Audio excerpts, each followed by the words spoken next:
की वीडियो जो है उसका टाइटल है आइए लंबी लंबी फेंके। तो जब आप हमारी बातचीत सुनना शुरू करेंगे तो आपको खुद ही समझ आ जाएगा कि हम क्या कह रहे हैं। थैंक यू सो मच फखर कि आपने ज्वाइन किया। फॉर्मेट आपको पता है तो बिल्कुल। तो सबसे पहले हेलो दोस्तों, अभी आपने इस पाकिस्तानी न्यूज़ चैनल का कुछ अंश सुना। पाकिस्तान इतना बदतर और नापाक देश बन चुका है, वहाँ के बेचारे पत्रकारों को अपने प्रोफेशनल न्यूज़ चैनल में पाकिस्तान की उन्नति और तरक्की दिखाने के लिए कुछ भी नहीं, बल्कि उनको अपना काम चलाने के लिए अपने ही मुंह से स्वीकारते हुए पाकिस्तान की निहायती बेइज्जती करनी पड़ रही है। सुनिए ये पार्ट 1 मेरे साथ, और इसका पार्ट 2 देखना ना भूलिएगा दोस्तों। एज जैसे होता है लेडीज फर्स्ट, तो पहले मैं शुरू करती हूँ फिर आप। इमरान खान की जो हमारे प्राइम मिनिस्टर है इमरान खान, उनकी कुर्सी बहुत मजबूत है और वो सेलेक्टेड नहीं इलेक्टेड प्राइम मिनिस्टर है। जी बिल्कुल, उनकी कुर्सी बड़ी मजबूत है और उसके इर्द गिर्द बैठे जो लोग हैं वो भी बड़े मजबूत हैं। इस वजह से हमारी जो मईशत है, इकोनॉमी है, वो दिन दुगनी और रात चुगनी तरक्की कर रही है। महंगाई बिल्कुल खत्म हो चुकी है, बेरोजगारी का यूं खात्मा हो चुका है और जो गुर्बत है जो 50% पे थी अब जीरो, कोई गरीब आपको नहीं मिल रहा। आप भी फिरती रहती है, मैं भी फिरता रहता हूँ, काफी दिनों से कोई मैं सदके के पैसे ढूंढ रहा था, कोई गरीब मुझे नहीं मिल रहा है। बिल्कुल ठीक। और जो आपने देखा ही है कि चीनी की कीमतें भी नीचे आ गई हैं और आटा भी बहुत सस्ता हो गया है, और साथ ही जो जहांगीर तरीन जो आटा और चीनी माफिया के जो हेड हैं, चीनी माफिया के स्पेशली, वो मुल्क में वापस आ चुके हैं और उन्होंने कहा है कि जहां जहां उन्होंने करप्शन की थी वो पैसे वो वापस कर रहे हैं। आरजू, इसके साथ साथ हमने चीनी जो है, अब हमने एक्सपोर्ट भी चीनी की शुरू कर दी है। बाकी दुनिया के जो बड़े ममालिक है वो इस वक्त हमसे शुगर वो हमसे मांग रहे हैं, हमसे वो इंपोर्ट करें, ये भी एक बहुत बड़ी। और इसके साथ साथ हमने वीट भी एक्सपोर्ट करना शुरू कर दी है। इसके अलावा एक बड़ी एक जो बड़ा चेंज आया है वो हमारी डिप्लोमेसी की फील्ड में आया। हमारी डिप्लोमेसी इस वक्त ऐसी चल रही है कि डोनाल्ड ट्रंप साहब टाइम मांग रहे हैं इमरान खान साहब से, इसके साथ साथ बोरिस जॉनसन जो है यूके के, वो टाइम मांग रहे हैं। मोदी साहब बार बार कॉल्स कर रहे हैं, इमरान खान साहब उनकी कॉल नहीं उठा रहे हैं। शी जिनपिंग कह रहे हैं कि नहीं जी आप हमारे सबसे मतलब आयरन फ्रेंड हो, हमने पहले आना है पाकिस्तान। तो ये एक शिफ्ट जो आया है ये भी एक बहुत बड़ा है। दुनिया के जो मतलब G8 ममालिक है, यकीन करें उनकी मतलब कॉल्स पे कॉल्स आ रही है कि वो टाइम मांग रहे हैं कि किसी तरीके से वो इस्लामाबाद आए। और इस्लामाबाद के जो मतलब 5 स्टार और 7 स्टार होटल्स हैं वो कोशिश कर रहे हैं कि अगर हमारा मतलब हेड ऑफ द स्टेट यहाँ पे विजिट करेगा तो उसके लिए मतलब वो अपने इंतजाम कर रहे हैं। तो जितने डिप्लोमेट्स हैं मतलब they are extremely busy in Islamabad because of diplomacy success पूरी दुनिया में। तो सारी दुनिया कोशिश करे। और मैंने तो ये भी सुना है कि शायद यूएन का जो हेडक्वार्टर है वो शिफ्ट हो गया इस्लामाबाद। ये तो बहुत जबरदस्त न्यूज दी फखर आपने। और साथ ही मैंने ये भी सुना है कि इमरान खान साहब जो ट्वीट्स पे ट्वीट्स करते हैं, उनकी ट्वीट्स को पढ़ने के बाद नरेंद्र मोदी जी जो है वो थर थर कांप रहे हैं, उनको 104 बुखार हो गया है। और उन्होंने कहा है कि वो कश्मीर पाकिस्तान को देने को तैयार हो गए और सारे पेपर्स वेपर सब तैयार है, सिर्फ एक साइन कर दे और कश्मीर हमारा पहले से था और रहेगा, आपको तो मालूम ही है। तो वो हमें दे रहे हैं और उनका सारा जो स्टाफ है, सारे मिनिस्टर्स जो है मोदी जी के, वो हाथ जोड़ के खड़े हैं और कह रहे हैं इमरान खान साहब से कि जी हमें माफ कर दें, हमने जो भी किया। इसीलिए तो मैं कह रहा था कि वो बार बार फोन कॉल करें कि वो टाइम ले और खान साहब को सारे पेपर जो है वो इस्लामाबाद में जो प्राइम मिनिस्टर सेक्रेटेरिएट है वहां पे उसके हवाले कर दे। और इसके साथ जो एक और डेवलपमेंट भी हो रही है वो पाकिस्तान का जो फॉरेन डेट था, फॉरेन लोन हमने लिए हुए थे। किसी जमाने में पाकिस्तान एक वीक इकोनॉमी का छोटा सा मुल्क हुआ करता था।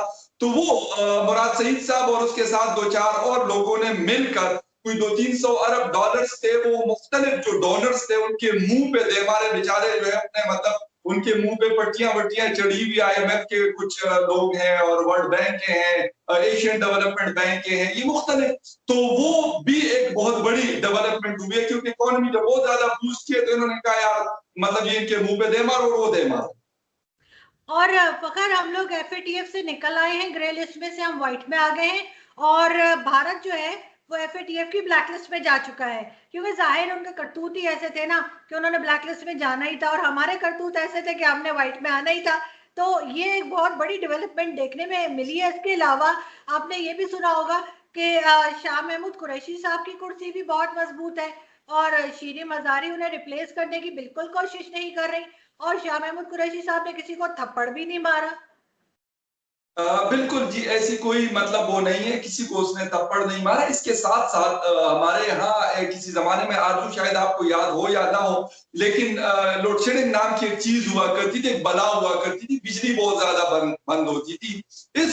जिस वक्त हम बात कर रहे हैं, तो पाकिस्तान जो है तकरीबन 1.5 लाख मेगावाट बिजली प्रोड्यूस कर रहा है, और अपने मुल्क में तो है ही बिजली, मतलब एक्स्ट्रा बिजली है हमारे पास। तो इंडिया को भी इस वक्त हम बेच रहे हैं, अफगानिस्तान को भी बेच रहे हैं, ईरान को भी बेच रहे हैं, और शायद अभी क्योंकि एक ट्रांसमिशन लाइन पे काम हो रहा है, तो शायद बहुत जल्द हम चाइना को भी इलेक्ट्रिसिटी एक्सपोर्ट शुरू कर दें। तो ये भी एक डेवलपमेंट है और एक नई खबर। और जो लोग क्रिकेट देखते हैं और क्रिकेट पसंद करते हैं, उनके लिए बहुत बड़ी खुशखबरी है कि सारी दुनिया की क्रिकेट टीम्स जो है वो पाकिस्तान आने के लिए बैठी हैं, और वो कह रही हैं कि हमने नेक्स्ट जो इनका वर्ल्ड कप होगा वो हमने पाकिस्तान में ही खेलना है, क्योंकि पाकिस्तान से ज्यादा महफूज कंट्री उनको कहीं और नजर नहीं आ रही। ये भी होगा, और इसके साथ साथ हम नहीं भूल सकते पाकिस्तान रेलवे को।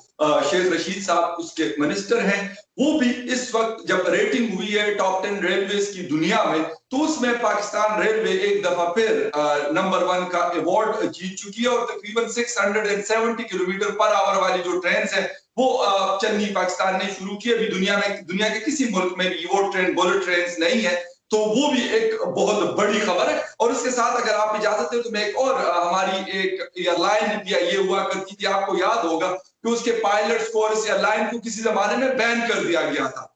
अब वो एयरलाइन एमिरेट्स को, इत्तेहाद को, सिंगापुर एयरलाइन को, 4-5 एयरलाइन जो बड़ी एयरलाइन हुआ करती थी, टर्किश एयरलाइन, उसको वो खरीद चुकी है, और तकरीबन कोई 500 मोर देन 500 मतलब उनके पास अपने जहाज हैं जो पूरी दुनिया में अपना एक फ्लाइट ऑपरेशन चला रहे हैं। और वो भी यकीनन बाकी मतलब हमारे जो डिपार्टमेंट्स है वो नंबर 1 पे खड़े हैं, रेलवे का खड़ा है, तो गुलाम फखर खान की सरबराही में ये किसी से पीछे नहीं रह सकता। तो वो भी मुसलसल तीसरा चौथा अवार्ड है नंबर 1 एयरलाइन का, और सबसे लार्जेस्ट एयरलाइन का, वो भी इस वक्त CIA के पास आ चुका है।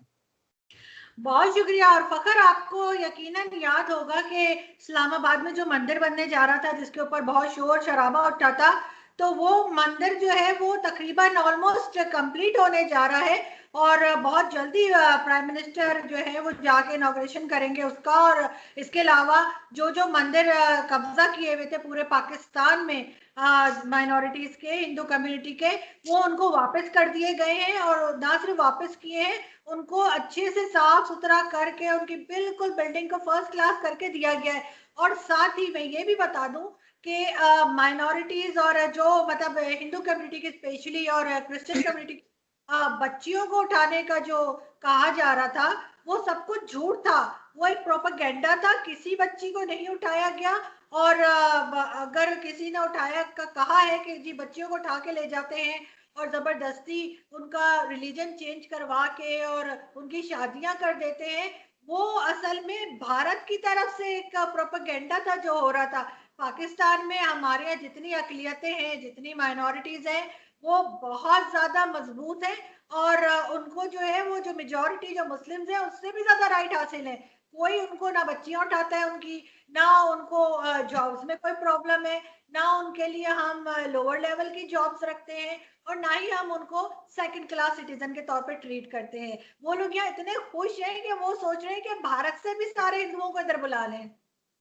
जी बिल्कुल, वो न सिर्फ मजबूत है बल्कि महफूज और खुश हैं।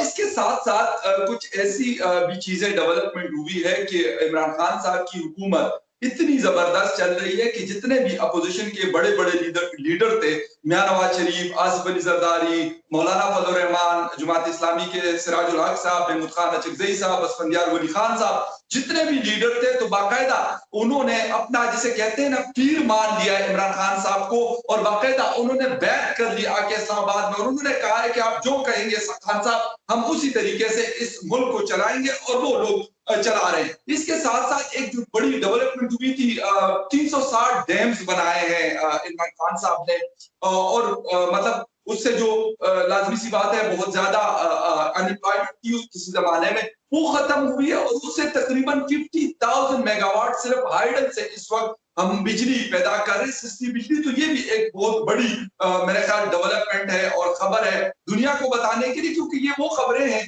कि शायद दुनिया इससे अभी तक बेखबर।